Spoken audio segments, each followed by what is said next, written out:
although it's 2020 and we've moved forward as, humanity's moved forward, women are still able to talk to each other about their problems. No matter what they are, they can phone their girlfriends and they can have a chat.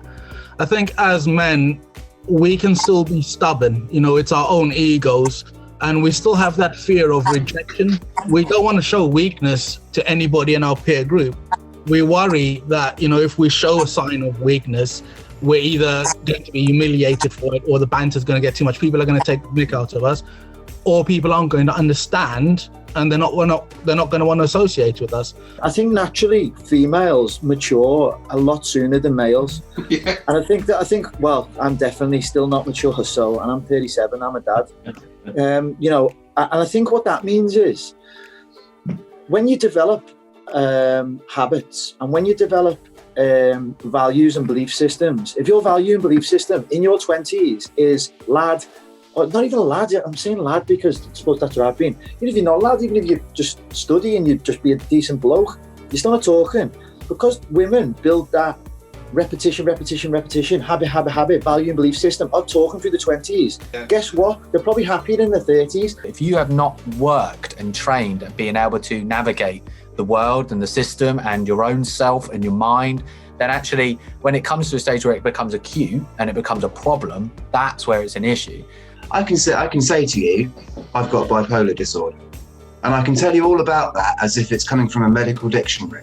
Yeah. What I don't have the vocabulary to do is tell you how I feel at any given point in time. So, I suffer with anxiety. I've never learned the right words or the right ways of expressing what that actually feels like, and to be able to say, and I need this in order to feel better. And I still, to this day, I still don't have that. When you start having issues and you try to talk to your friends, it's, let's go down the pub and we'll have a pint and we'll talk about it. Before you know it, you've just got drunk. Yeah. You haven't talked about it, and you more than likely have ended up in a scrap or something else, and the issue doesn't get resolved. It might be that you try and actually address it in a way that you think is going to help. You try and open up to people. And the response is that people don't know what to do with that, and they just say, just come down the pub, let's have a drink. And then you suddenly have in your hand a different coping mechanism to get rid of those feelings. And after a few of them, like you say, aggression might come out even worse. Alcohol, if it is used, and drugs, which tend to be a lot more in men, actually depressants in themselves. Yeah. A lot of danger with that as well, with impulsivity. Women don't have the same sort of thing, but they'll still sit and they'll talk, and they don't have to have a beer with them to talk. They don't have to drink wine to talk about their issues, and they can resolve and they can point each other to the right places. I think as men, we struggle to do that. So we have that inherent fear of being rejected or being perceived as weak because we've got a problem that we want to discuss.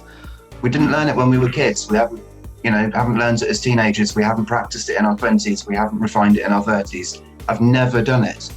So now in my 40s, I just don't think I'd have to go back to school and learn about it. I'd try and find the techniques of being able to do that. All of us here, when we were growing up, and we've all done it to young boys and stuff, we were all told, little boys don't cry. Daddy soldier doesn't cry. And you have that constantly ingrained into you. And if part of identity is that I've got this problem, I need a solution.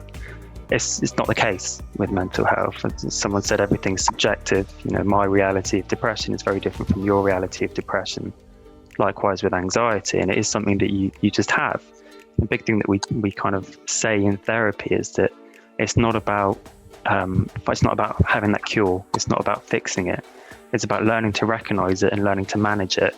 My views on mental health have changed drastically from when I was 16, 17 years old to now being 40 years old. Life experience has made a lot of that change, but it's also knowledge of mental health that makes me understand things better. So I think if we normalize the conversation with mental health, with lads or guys being able to talk to each other, we'll be able to do these things.